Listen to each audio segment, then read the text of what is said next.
Hey, and welcome to Breaking Bread, hosted by me, Crunk Chocolate, a show where we break verbal bread with a quote-unquote enemy. Whenever Manchester City has an upcoming match, I will be here having a conversation with a supporter of City's upcoming opponent. Subscribe to our $6 tier of Patreon to enjoy premium content like this, Breaking Bread, where we talk football. We have Chopping It Up, a interview series where I bring most dope personalities in the football community, and we have wide-ranging, intimate conversations. We've had Shireen Ahmed recently, CBC sports reporter. We had Derek Ray a couple of weeks ago. Andre. We had Diaspora United. We've plenty of people. $6 a month. You get 20 plus hours of content a month, and in general, you support a independent podcast. Today, we are here to talk Manchester City versus Liverpool. I am very excited. First time guest here for you, Shady Gang. He's a football editor for OptaJoe, mainly focusing on Liverpool. So we are here. There's honestly not a better person because I jokingly I guess, play down what I do, what I see. And I just go, I'm just a vibes person. So it's great to have a stats person here. He can fill that little void that I may purposely try to ignore sometimes. But Shady Gang, welcome. Say hello to Mike. How are you? Thanks for coming on. Yeah, I'm really good, thanks. Thanks for inviting me on. It's nice to I've never done one of these before where I've gone on Hey, sort of the let's opposing go. teams podcast. I've always been on the Liverpool side, so it's weird to actually talk to someone who's a fan of the club we're about to play rather than all pro Liverpool, but maybe it'd be different today. What I will say is, yeah, there was some beef between Liverpool and City for Yeah. some time, the Klopp Pep era.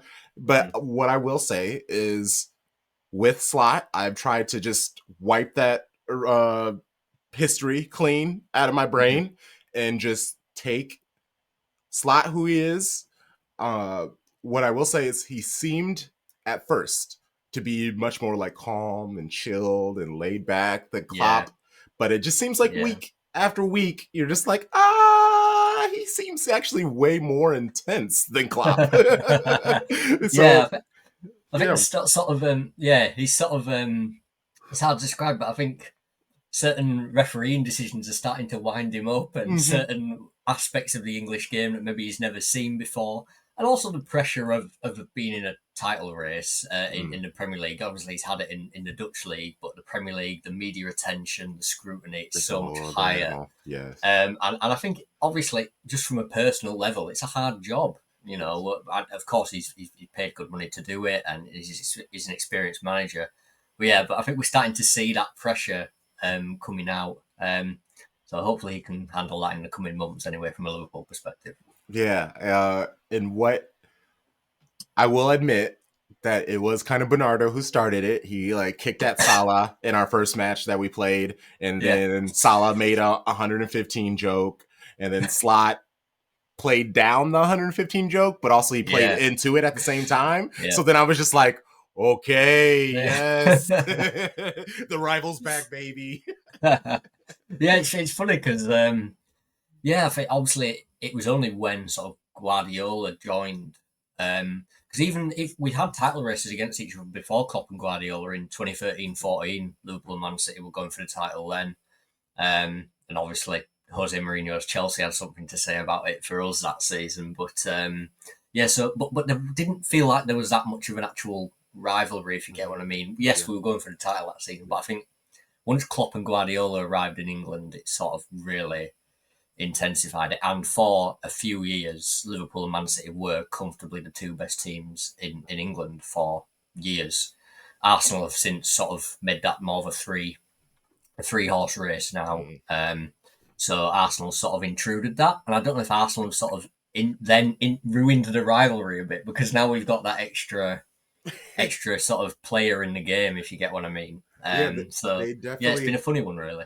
Arsenal for sure have taken some of my because I'm gonna admit, if I have to choose between Liverpool and Arsenal, like who could win the Premier League this year, Mhm. I'm definitely picking Liverpool.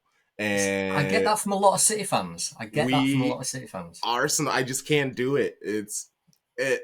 And what I will say at the beginning of the season, I was actually pro Arsenal. I was like, sure, let them Mm, get their okay. one title. They won't win another for another 20 some years. But yeah, just the way that, like, we know their fan base. The fan base is always rabid. Let's just call it that. And they are opinionated. Mhm, But it was just like, yeah, just the energy, especially with being the set piece FC. mhm. It seems like no matter how badly they're doing or how awkwardly they get the wins, there's no like understanding. There's no give to them where they're like, we're No, struggling, but we're finding a way to win. They're just like, no, set piece FC. Wow, wow, wow. You yeah, can't yeah, stop us. And it's yeah, just like, bro, relax. Just be like, hey, we made it. Like, I need, like Holland said, we needed just a little humility, especially for yeah. someone who hasn't won anything. It's funny because it was so funny because obviously the Highland comments in the first game this season you Yes. two played, where that's where it all kicked off, and he said what he said to Arteta. Gabriel Jesus sort of took offence at it, and Arsenal fans really were waiting for that reverse game at the Emirates. Then ever since he said that, and obviously then the way that game panned out, Haaland scored, but then as soon after that, Lewis Skelly's then impersonating his celebration and all that. I almost feel like it almost sort of proved Haaland right to a large degree there. He sort of fed into what Haaland was saying. But yeah, I can those two games, the way they've played out, I think that is what I said earlier. Like a lot of Man City fans saying, "Yeah, we want Liverpool to win the league now." I think it's because of those two games. I think Man City have gone. There's too much animosity there where we don't want to see this Arsenal team do what they've done to us this season and then go and win the league. So Liverpool are the only ones with a chance to stop them, I guess. So Yeah. it's like, please, Liverpool, do it. I've never been a hate watcher. I for the longest, I guess I understood the concept, but for me, Yeah, it felt like too much.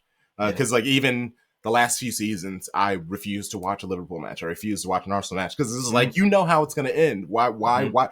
It doesn't make me Oh, hate. I get frustrated. Like in fact, I get angry at myself because then the yeah, game ends where it is. But for sure, these Arsenal games, it's been fun. I'm now hate watching.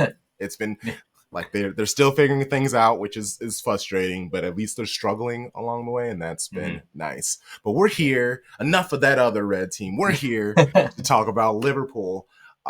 Actually, I wouldn't mind learning a little bit more about you. How did you fall in love with football? I mean, I know that the typical answer is, my parents told me I had to choose this team, but I love asking anyway. Yeah.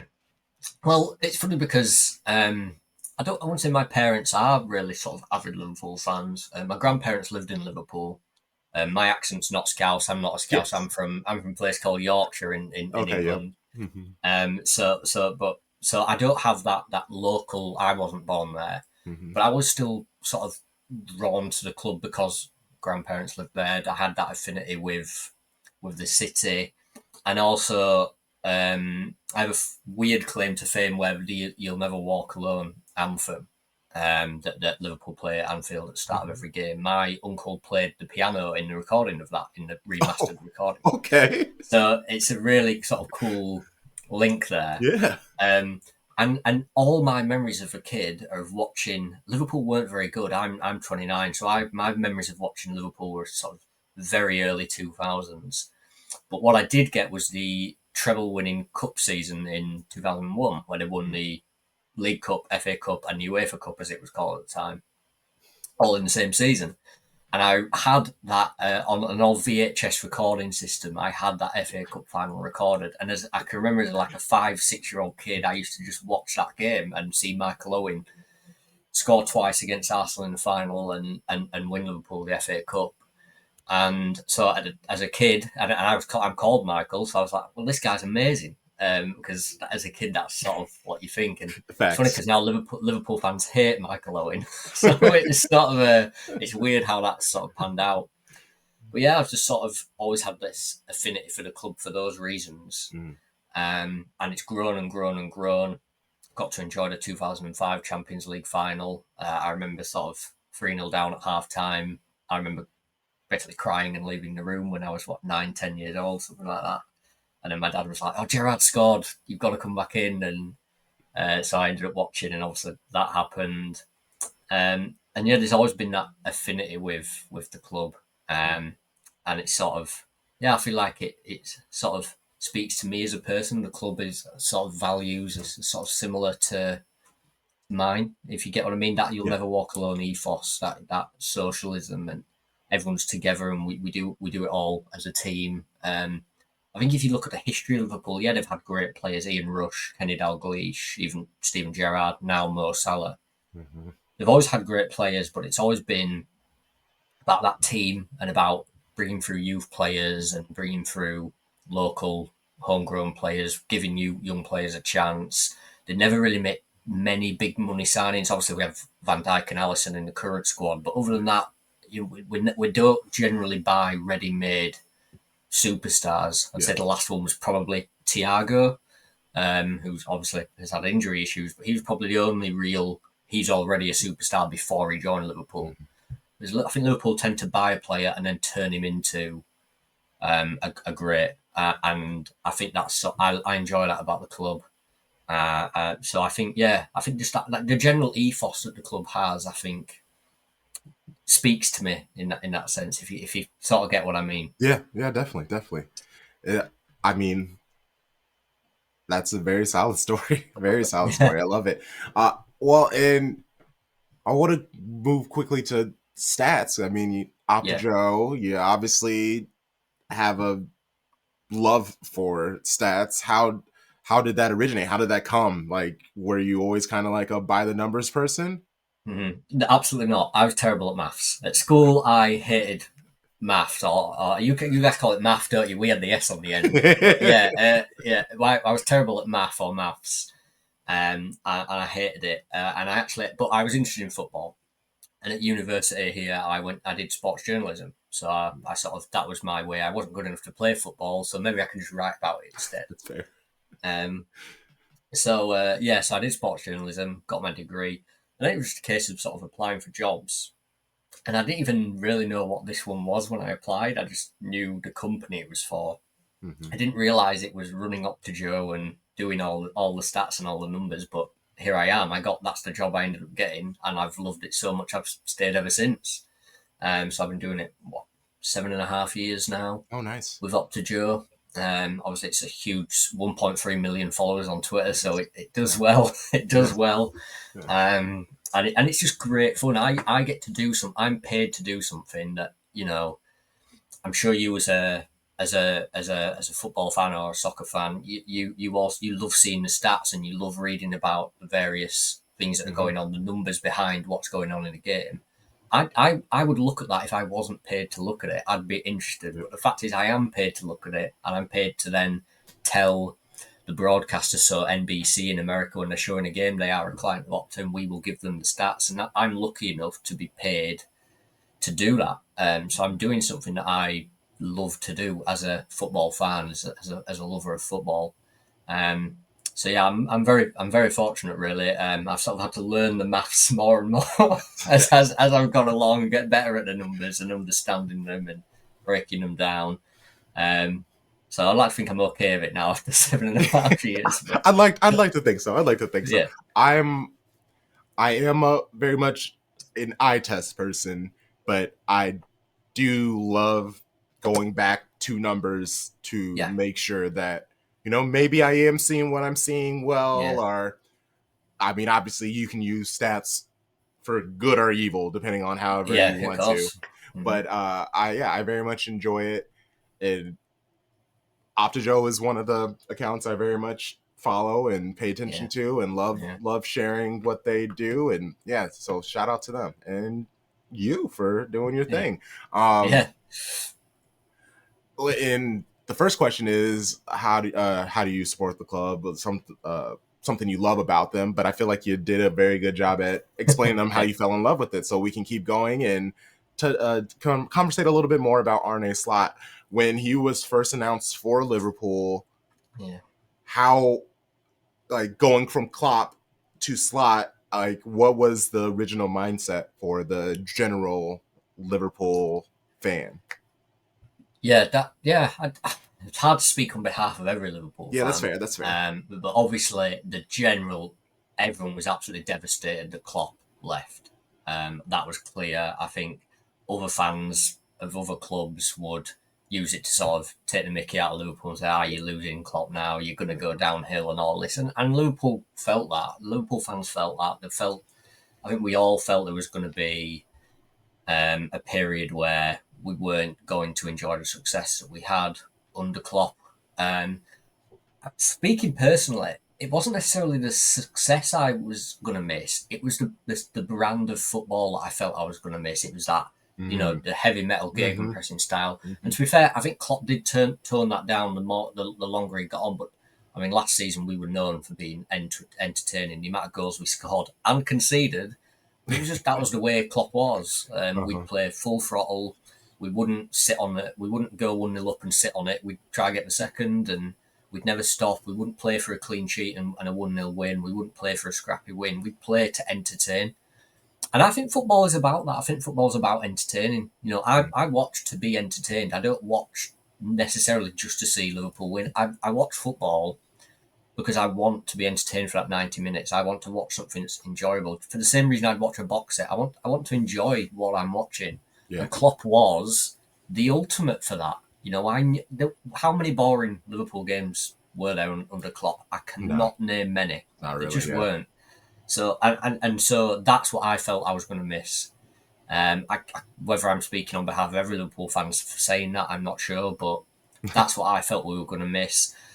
But Arne Slot, okay, we're not as full throttle and we're not as chaotic as we were under Klopp. So maybe you could argue it's sort of not as entertaining. But we have still scored. It's 95 goals in 40 games under Slots. That's what, 2.4 per game. So we're scoring lots of goals. We're keeping more clean sheets than we were under Klopp. Yes. So and we are still the best attacking team in the league. So he's really transitioned. And remember, we only signed one player, Chiesa, who hasn't started a Premier League game yet. So he's just taken Klopp's squad, and I think that sort of helped with the transition, because I think if you'd assigned loads of players, we're not just transitioning to a new manager, we're transitioning the players then as well. Whereas these players, they all know each other, and they've had a year together. This group, they've had that year under Klopp together, where they were going for trophies last year as well. So they've built on that experience.